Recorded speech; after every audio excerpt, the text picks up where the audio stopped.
For starters, you came at a time when there's been a row between Uganda and Rwanda. As in the East African community, countries should open borders for people to move freely in and out. How are you people handling that issue? Thank you very much. About 10 days ago, we held a consultative meeting between the Uganda Ministry of East African Community, the East African Community Secretariat, and we discussed the challenges facing Uganda as a country within the integration. And this is one of the issues I raised, that it's important that we handle the issue of the 2-year closure of the borders. So it's something we are working on with the Secretary General of the East African Community. I cannot go into details.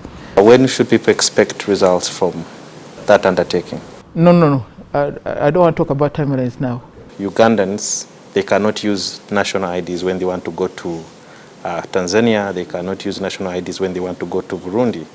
Is that something that you people are handling to ensure that there is free movement and using valid documents that apply in other countries? We have, of course, the Common Market Protocol that guarantees 4 freedoms and 2 rights.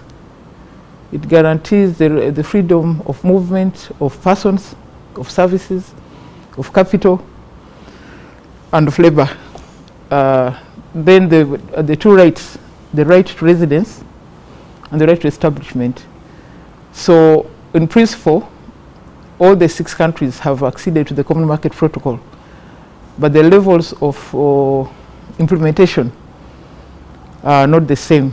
For instance, South Sudan is really far on implementation, and other countries are also slow in some other areas, but it's a very, very important aspect of the cooperation.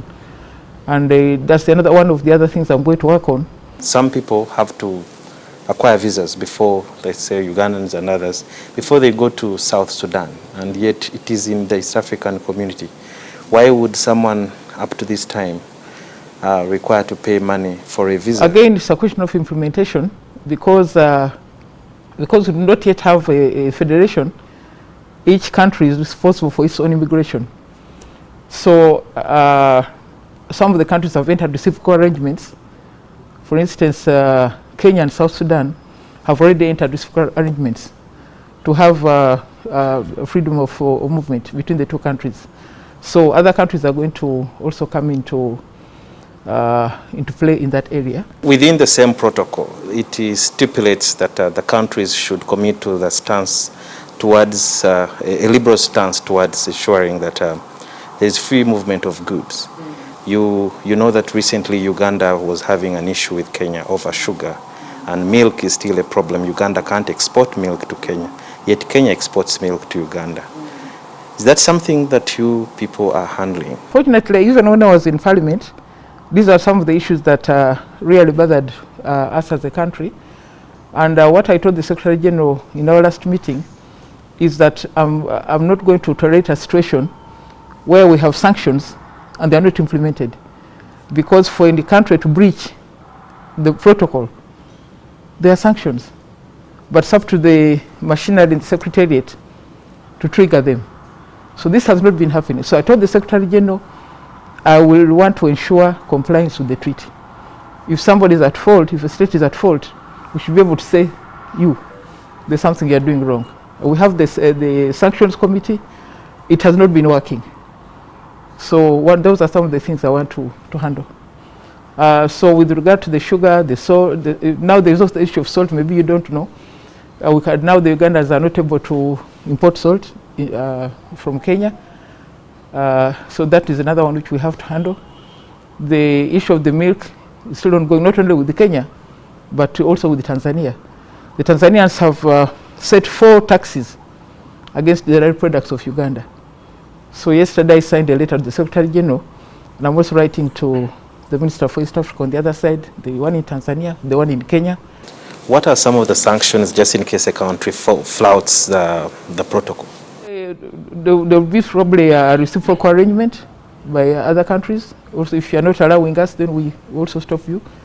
It's not long ago when the Kenyans were here, the officials, the Kenyan officials were here, and they did a fact-finding mission on whether the sugar that is exported to Kenya is produced in Uganda, to see whether Uganda has the capacity to export the big volumes that were going there, and even milk. And the problem has been that some of these reports don't come out. They are never shared. And I think I saw your tweet where you are reminding them about the fact that reports on fact-finding missions are never released. Is that something that you people are also handling at a diplomatic level? I just wanted to caution the minister that there are other missions which have come, but the same missions have not released the results. They come, they make the findings, and then keep quiet, and the problem continues. So I was just telling Honorable Tumwebaze that it's not enough for them to come. They must release the results. What do you think is the problem of the East African community? The problem, I think, is really issue of sovereignty. I think everybody wants to hold on to something, to their power, their authority. So that's an area we need to work on. Now the political is what we need to settle. That's why there is a team looking at the proposed confederation, because at some stage there were some fears among some partner states about a federation. So the heads of state agreed that in the meantime, can we go through a confederation where you have a loose arrangement at the political level? How is it likely to be broken loose? I think for a start the confederation will solve it, because with the confederation you don't lose your identity as a Ugandan, but you're part of the whole. What do you think needs to be done to sort the protracted problems around the East African community and the protocols?